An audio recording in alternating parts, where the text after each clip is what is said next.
Have you ever considered that one small habit during self-pleasure, especially after age 65, could quietly be affecting your heart and mind? As we grow older, we hear a lot about the importance of good food, staying active, and maintaining social connections. But there's one area we almost never talk about: our solo, intimate life. The truth is, when done with awareness, self-touch can actually become a powerful tool for healing, relaxation, and emotional balance. But when done without care, it can just as easily disrupt the very systems we're working hard to protect. In this video, we're diving into 5 common mistakes older adults make when it comes to masturbation. Small but impactful actions that might be draining your energy, stressing your heart, and leaving your body more tense than restored. And let me be clear, this isn't about shame, it's about insight.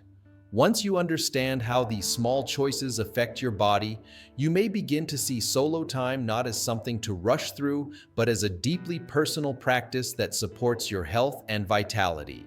Stick with me until the end, because by avoiding these mistakes, you can reclaim your solo moments as a form of restoration, not just release. The rewards? Better sleep, healthier circulation, a calmer, more connected relationship between your mind and body. Mistake number 1. Rushing through the experience. One of the most common habits people develop, especially later in life, is treating self-pleasure like a quick chore.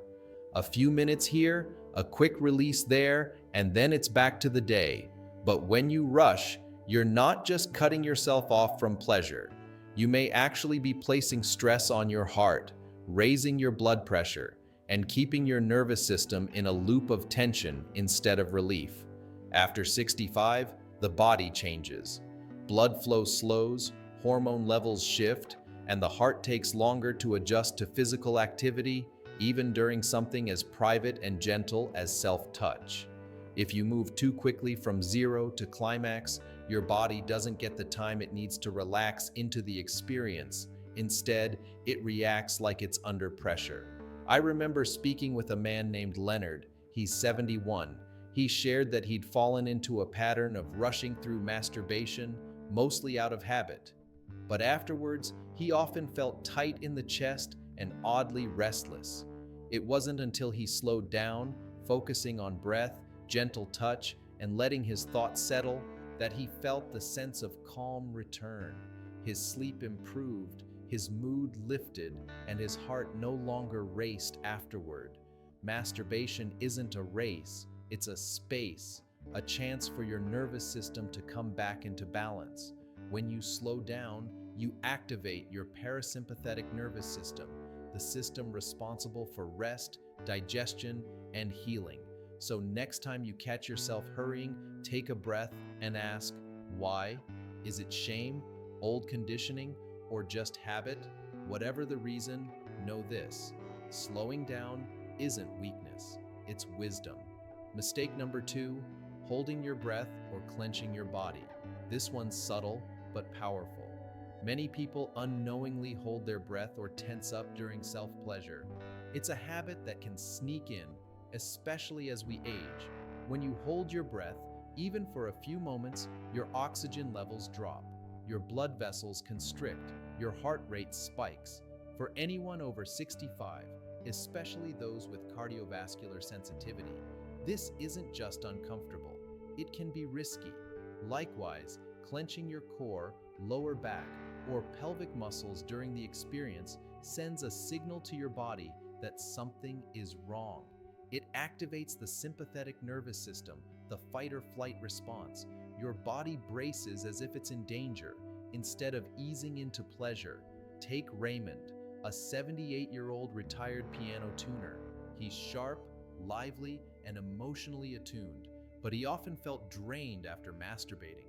His doctor couldn't find anything wrong, but in conversation, Raymond realized he'd been clenching his abdomen and holding shallow breaths throughout.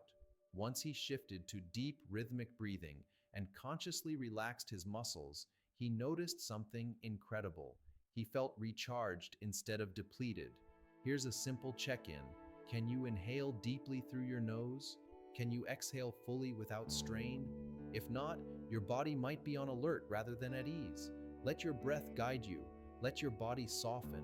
The goal is not just release, but renewal. Let your breath move like a wave, slow, smooth, and steady. Let it carry you. As you breathe in, feel the expansion. As you breathe out, feel the softening.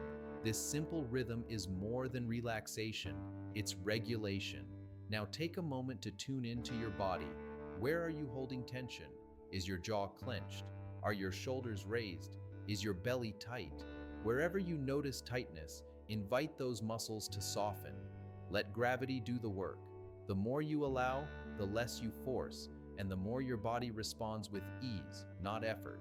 Masturbation is not just about physical release, it's about energetic balance, and breath is the bridge that connects the two.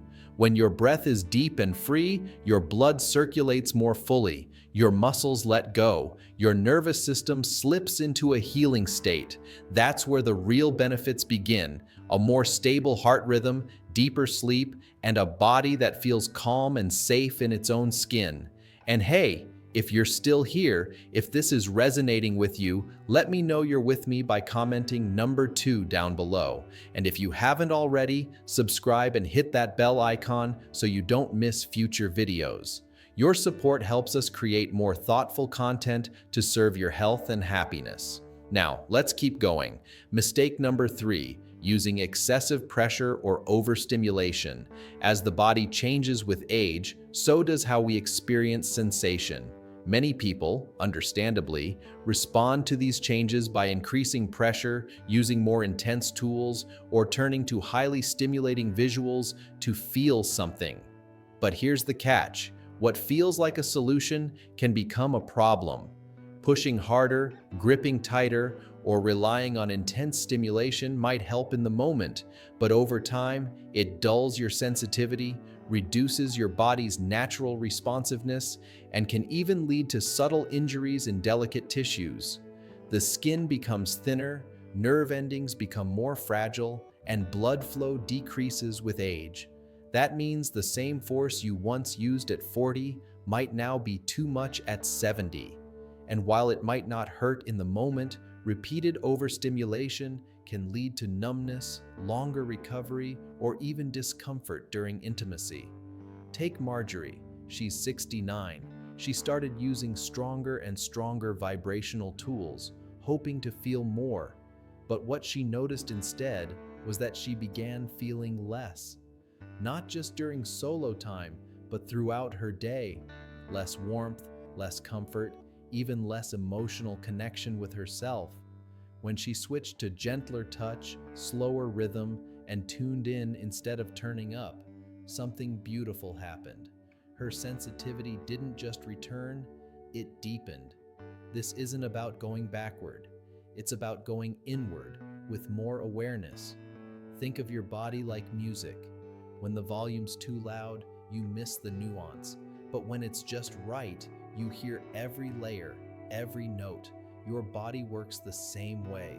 Gentle pressure, slow pacing, and a varied rhythm help your nervous system stay tuned and receptive.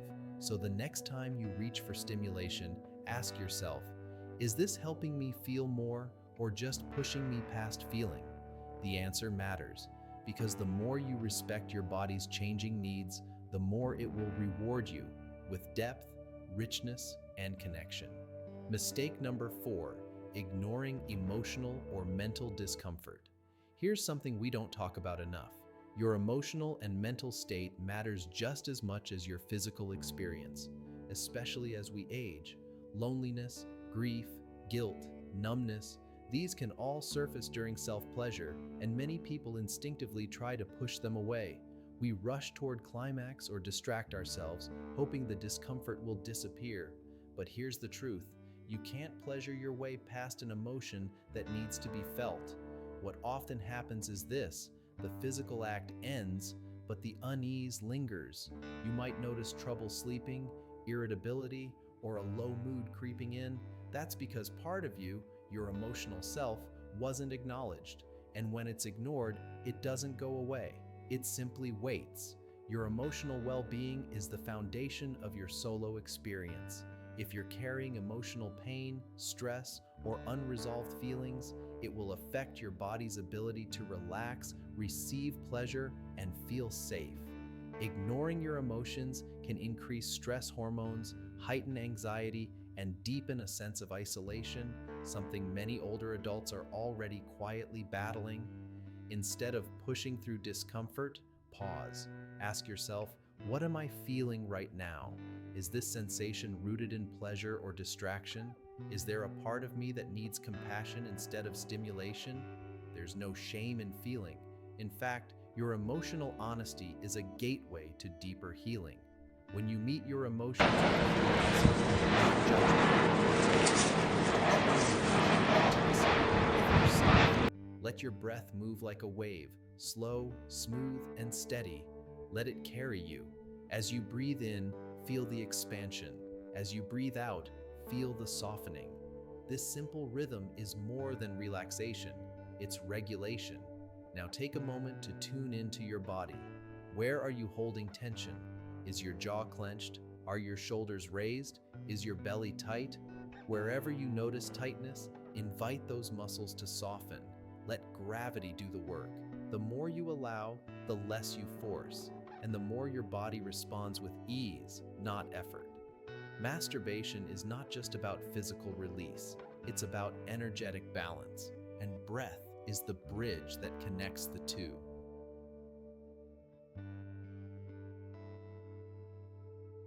When your breath is deep and free, your blood circulates more fully, your muscles let go, your nervous system slips into a healing state.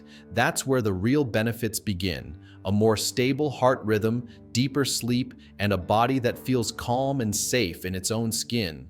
If you're still here and these insights resonate, please comment number 2 below. And if you haven't already, subscribe and hit that bell icon so you don't miss future videos. Your support helps us create more thoughtful content to serve your health and happiness. Mistake number 3, using excessive pressure or overstimulation. As the body changes with age, so does how we experience sensation. Many people, understandably, respond by increasing pressure, using intense tools, or turning to high-stimulation content to feel something. But what feels like a solution can become a problem. Pushing harder, gripping tighter, or relying on intense stimulation may help in the moment, but over time, it dulls your sensitivity, reduces your natural responsiveness, and can lead to subtle, even unnoticed injuries. Skin becomes thinner, nerves more delicate, and circulation slows with age. What worked at 40 might now overwhelm the system at 70. Take Marjorie, she's 69. She began using stronger vibrational tools to try to feel something again. But over time, she felt less warmth, less joy from touch, even less emotional connection. When she slowed down, used softer textures, and tuned in instead of turning up, her sensitivity returned and deepened. Your body is not asking for more intensity, it's asking for more presence. Think of your body like music. When the volume's too loud, you miss the subtleties. But when it's just right, you hear every layer, every note. So next time you reach for stimulation, ask, is this helping me feel more or just pushing me past feeling? The more you respect your body's changing needs, the more it will reward you with depth, richness, and connection. Mistake number 4, ignoring emotional or mental discomfort. There's a quiet truth many don't talk about. Self-pleasure can bring up unexpected emotions, especially later in life. And one of the most damaging things we can do is push those feelings aside. I once knew a 66-year-old man named Harold. He had lost his wife a few years earlier. He still longed for connection, both emotional and physical, but every time he touched himself, he felt a strange wave of grief and guilt. At first, he tried to ignore it, but the more he pushed it away, the heavier it got. Eventually, he began taking a few minutes beforehand, not to fix anything, but simply to sit with what was there. He'd breathe, he'd name what he felt: loneliness, love, longing. Then he'd move forward, gently, carrying those feelings with him, not fighting them. What changed wasn't just the act, it was the peace afterward. Self-pleasure works better when you turn your emotions on, not off. You can feel desire and sadness. You can feel lonely and alive. And when you allow both, something profound happens. Your body softens, your breath deepens, and the moment becomes one of true connection. So if you find yourself feeling uneasy or disconnected before, during, or after, pause. You don't need to fix anything. Let your awareness be a form of self-care all its own. Because real intimacy begins not in the body, but in the willingness to be fully present with yourself. If this resonates, please comment number 4 below and subscribe if you haven't already. Your presence and support truly mean the world. Mistake number 5, using the act as a sleep aid too close to bedtime. Late at night, after the house is quiet and the lights are low, many older adults turn to self-pleasure to help fall asleep. And while this may bring temporary relief, making it a habitual bedtime routine can actually backfire. Here's why. Stimulation activates your brain's alert system. Heart rate increases, blood pressure rises, and chemicals like dopamine and adrenaline surge. While younger bodies may return to calm quickly, after 65, that reset takes longer. Your melatonin cycle may be disrupted, making real rest harder to come by. Even emotionally, if self-pleasure becomes a nightly response to boredom or stress, your brain begins to associate bedtime with stimulation, not rest. Barbara, 72, once told me she relied on self-pleasure every night, just like brushing her teeth. But she began waking up more often, feeling unrested and restless. When she moved the act earlier, while her energy was still steady, her sleep improved dramatically. What was once a crutch became a choice, and her body began to trust bedtime again. If you find yourself needing it to sleep every night, ask gently, is this helping me rest, or part of why I feel unrested? It's not about judgment, it's about awareness. Because when you shift the pattern, you give your body what it truly craves: peace, rhythm, and real rest. Final thoughts. As we bring this video to a close, take a quiet moment to reflect. What stood out to you the most? Was it the role of breath? The reminder to be gentle with your body? The surprising link between emotions and true pleasure? Whatever touched you most, hold on to it. Because how you treat yourself in private often reflects how deeply you respect yourself overall. Your body is not failing, it's evolving. It's asking for slower rhythms, gentler touch, and more honest attention. That's not weakness, that's wisdom. And when you treat your most personal moments as acts of kindness, not just habit or release, you open space for real healing, not just temporary relief. You don't have to change everything overnight. Maybe just start with one thing: breathe more deeply, slow your pace, create emotional space before or after. The more present you are with your body, the more it will show up for you, in strength, clarity, and peace. You've spent a lifetime navigating the world. Now's your time to listen inward, with care, with patience, with a quiet trust that says, I'm still here, and I'm still worth showing up for. Thank you so much for joining us today. We'd love to hear from you. Leave a comment below and share one thing you learned today and how you plan to use it in your life. Your thoughts matter. If you enjoyed this video, like, subscribe, and share it with someone who might benefit. Your support helps us continue creating meaningful content for your health, your heart, and your wholeness. Until next time, take care and take time for yourself.